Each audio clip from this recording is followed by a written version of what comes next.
नमस्कार मित्रों, मैं रविंदर परिवर्तन एकेडमी के ई पाठशाला में आपका स्वागत है। आज हम लोग पढ़ेंगे कक्षा 12 कूलाम संबंधित नियम, यानी कूलाम का नियम हम लोग जान चुके हैं पिछले वीडियो में। ठीक है, एप्सिलॉन जीरो का जिसमें हम लोग मात्रक जाने, ठीक है, और उसका अंकिक मान जाने। अंकिक मान एप्सिलॉन जीरो का मान 8.5 × 10⁻12 होता है। ठीक है, और आपको कूलाम संबंधित नियम में जैसे आज हम लोग पढ़ेंगे कि एप्सिलॉन जीरो का जो है होता है, क्या होता है, वो आपका बीमीय सूत्र क्या होता है। एप्सिलॉन जीरो का बीमीय सूत्र, देखिए ये हेडिंग है आपका, एप्सिलॉन जीरो का बीमीय सूत्र। बीमीय सूत्र, एप्सिलॉन जीरो का बीमीय सूत्र कैसे निकालेंगे प्यारे बंधु, ध्यान दीजिएगा। आप लोग को एक मान मैंने बताया था कि जो आपका कूलाम के नियम से जो मिला है वो आपको मिला है कि F बराबर 1/4 pi epsilon zero Q1 Q2 R square. ठीक है, वहां से हमें एप्सिलॉन जीरो का हमें क्या करना है प्यारे बंधु, वहां से हमें निकालना है क्या कि एप्सिलॉन जीरो का बीमीय सूत्र क्या होगा। ठीक है, तो सबसे पहले आते हैं, लिखेंगे हम जानते हैं कि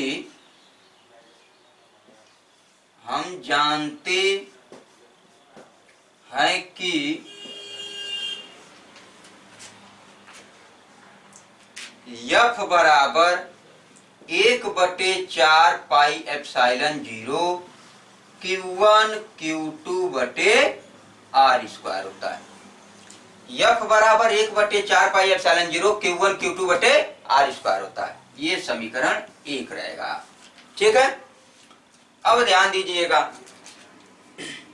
ये आप यहाँ पे लिख सकते हैं कि आपका क्या, कूलाम के नियम से, किससे, कूलाम के नियम से।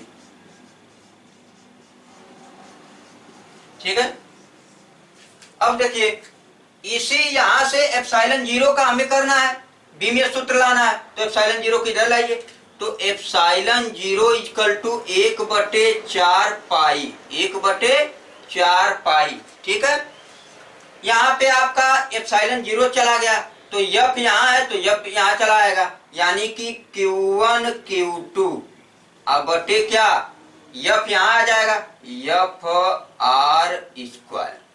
ठीक है, अब देखिएगा एप्सिलॉन जीरो का बीमीय सूत्र, बीमीय सूत्र, एप्सिलॉन जीरो को कहते क्या है, निर्वात की वैद्युतशीलता, निर्वात की वैद्युतशीलता।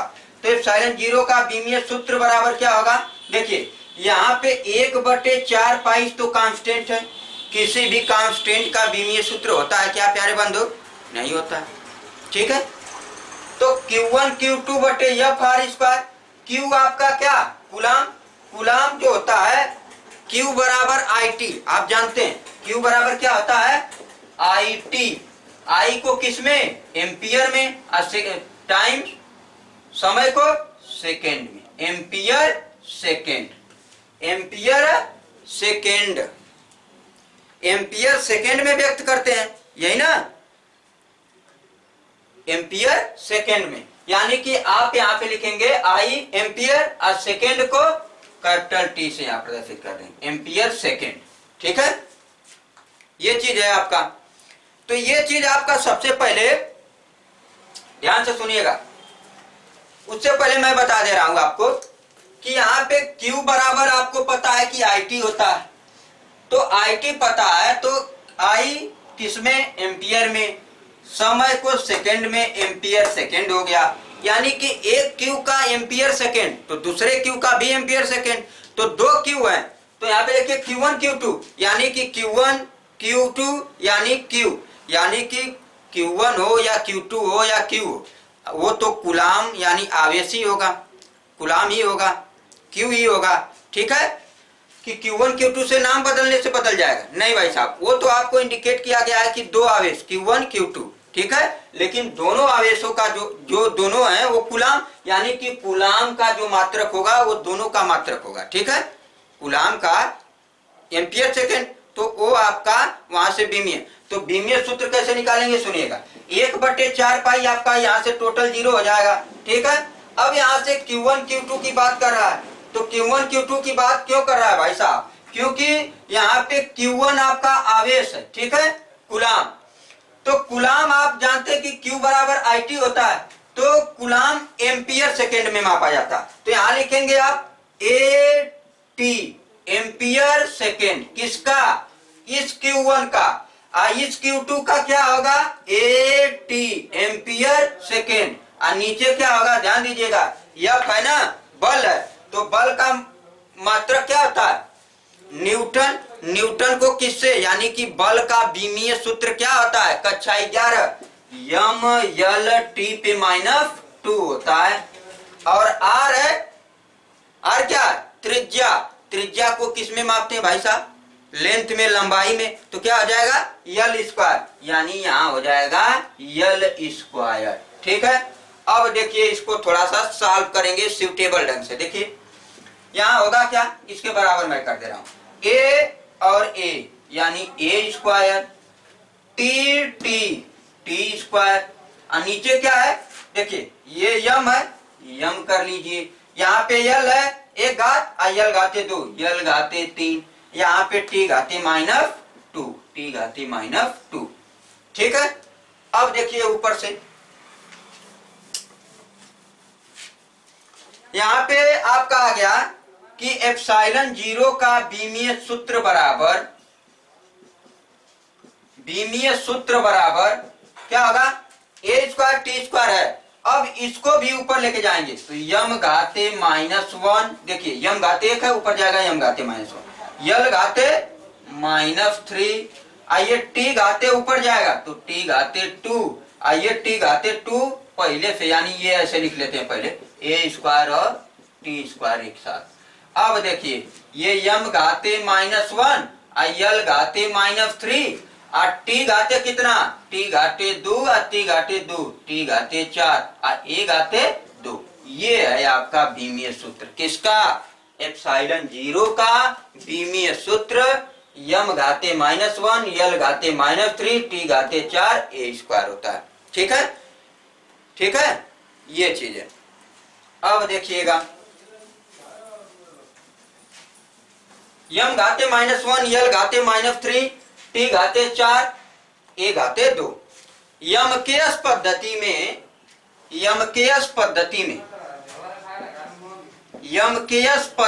में एप्सिलॉन 0 का मात्रक क्या होगा, किग्रा इनवर्स, इसी मात्रक बीमा से निकालेंगे, किग्रा इनवर्स मीटर घाते -3, सेकेंड घाते 4, एम्पियर घाते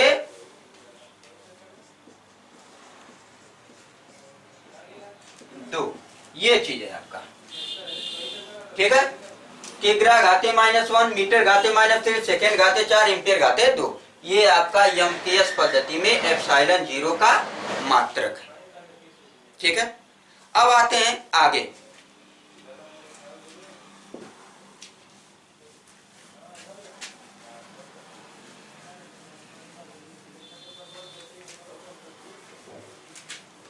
देखिए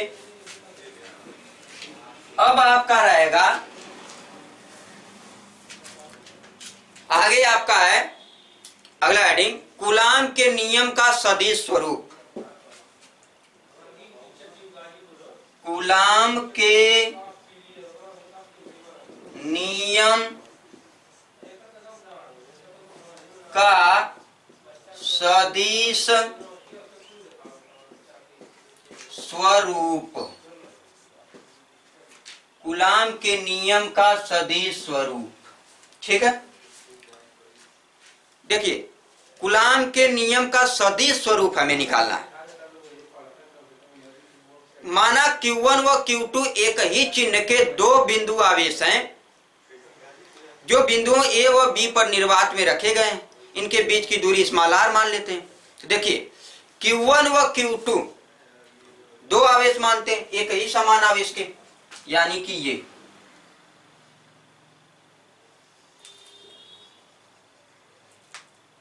यहां पे आपका Q1 है, यहां पे आपका Q2 है। इनके बीच की दूरी क्या है? Small R. यहां पे डाटे द्वारा आप दर्शा लीजिए, कोई दिक्कत नहीं होने वाला है। स्मॉल आर यानी कि यहां से यहां तक की दूरी स्मॉल आर, ठीक है, स्मॉल आर। और जो कि इसका इकाई वेक्टर दिया हुआ है, जैसे त्रिज्य वेक्टर, देखिए यहां से आपका त्रिज्य vector R12 vector, R12 vector, इसको A भी माना है, A यहां पे B, ठीक है। A और B, A और B पे दो आवेश Q1 और Q2, इनके बीच की दूरी स्मॉल r।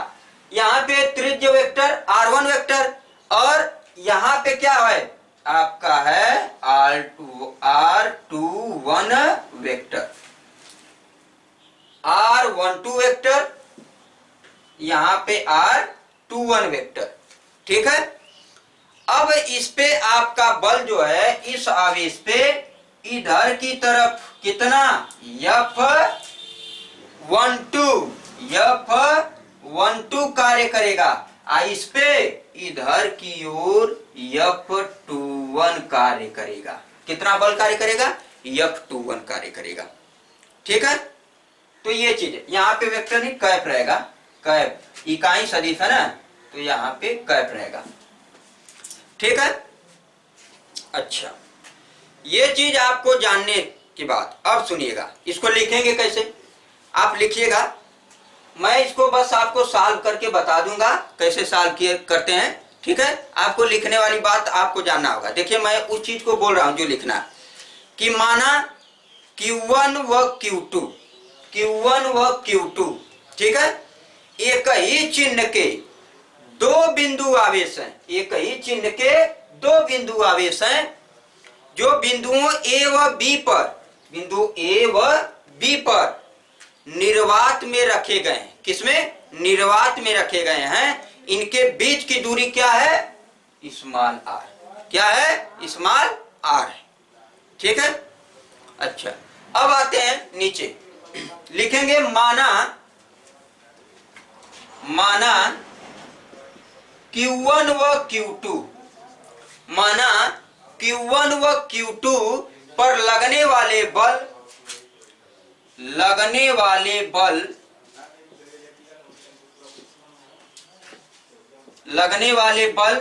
F12 वेक्टर, ठीक है, F21 वेक्टर और F12 वेक्टर दो है। तो यानी कि आप सुनिएगा, माना Q1 व Q2, ठीक है, लगने वाले बल F12 वेक्टर और क्या है F21 वेक्टर, दो बल लग रहे हैं। अब सुनिएगा, लिखेंगे कैसे, Q1 के कारण Q2 पर लगने वाला बल, सुनिएगा, Q1 के कारण Q2 पर लगने वाला बल F21 वेक्टर होगा। और Q2 के कारण, ध्यान दीजिएगा, Q2 के कारण Q1 पर लगने वाला बल, Q1 पर लगने वाला बल F12 वेक्टर, ठीक है, F12 वेक्टर होगा। तो इस प्रकार, अब सुनिएगा, ये तो हो गया। इस प्रकार, इसके बाद इस प्रकार, ये तो मैं आपको लिखने के लिए ऐसे बता दिया, आप लोग लिखेंगे ऐसे। अब देखिए, इस प्रकार Q1 के कारण, ध्यान दीजिएगा, Q1 के कारण Q2 पर लगने वाला बल कितना? Q1 के कारण Q2 पर लगने वाला बल F21, यानी कि यहां पे होगा F21 vector is equal to 1/4 pi epsilon 0 Q1 Q2 बटे आर स्क्वायर, और कौन सा सदिश, R12 cap, R12 cap. Q1 के कारण लग रहा है, तो Q1 के कारण किस पे, Q2 पे, तो Q2 पे कौन सा बल, F21, इसलिए F21 हो गया यहाँ पे 1/4 पाई एप्सिलॉन 0 Q1 Q2 बटे आर स्क्वायर, और कौन सा Q1 पे सदिश है, R12 कैप, R12 कैप। ये समीकरण 1, समीकरण 1। इसी प्रकार आपका F12 वेक्टर इक्वल टू क्या होगा, F12 वेक्टर, ठीक है, F12 वेक्टर, यानी कि Q2 के कारण Q1 पर लगने वाला बल F12 बराबर 1/4 पाई एप्सिलॉन 0 Q1 Q2 बटे आर स्क्वायर। यहाँ पे क्या होगा, R12 का ये पहले का, तो Q2 पे कौन है, R21 का समीकरण 2, समीकरण कौन सा, 2।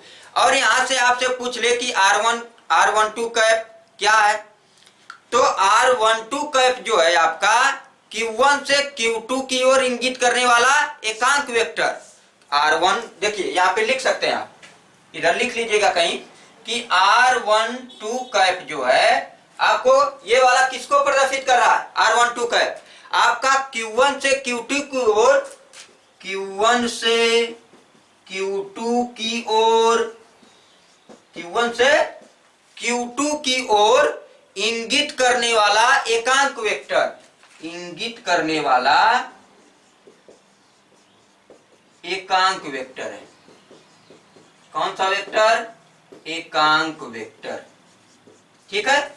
उसी प्रकार R21 को भी लिख लेंगे कि Q2 से, उल्टा हो जाएगा इसका उल्टा, Q2 से Q1 की ओर इंगित करने वाला एकांक वेक्टर। ये चीज है, आपको यहाँ पे लिखने की जरूरत नहीं है, आप जानते रहिए कि R12 कैप क्या है, Q1 से Q2 की ओर इंगित करने वाला एकांक वेक्टर, और R21 क्या है, Q2 से Q1 की ओर इंगित करने वाला एकांक वेक्टर है। ये आप जानते रहिए, यहाँ लिखने की जरूरत नहीं है, बस आपको जानते रहना है, ठीक है। ये चीज हो गया समीकरण 1 और समीकरण 2।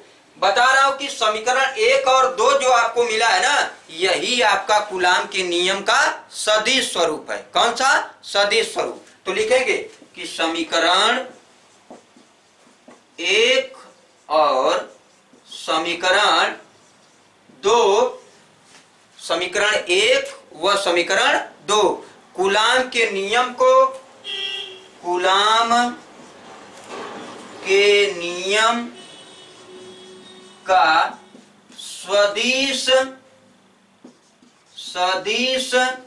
स्वरूप प्रदर्शित करते हैं। सदिश स्वरूप क्या करते हैं, प्रदर्शित करते हैं। ये चीज है आपका, ठीक है। किस रूप में, सदिश रूप में व्यक्त कर रहे हैं, सदिश रूप में प्रदर्शित कर रहे हैं, ठीक है। यदि, अगर यहां पे ध्यान दीजिएगा, यदि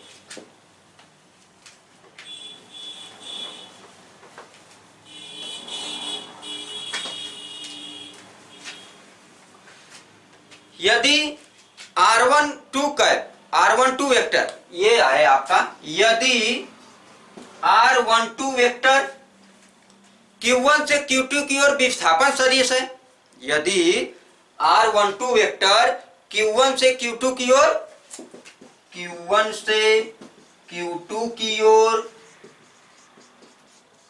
विस्थापन सदिश हो, कौन सा सदिश, विस्थापन सदिश। अगर विस्थापन सदिश हो तो आपका क्या हो जाएगा, R12 cap equal to R12 vector बटे R हो जाएगा।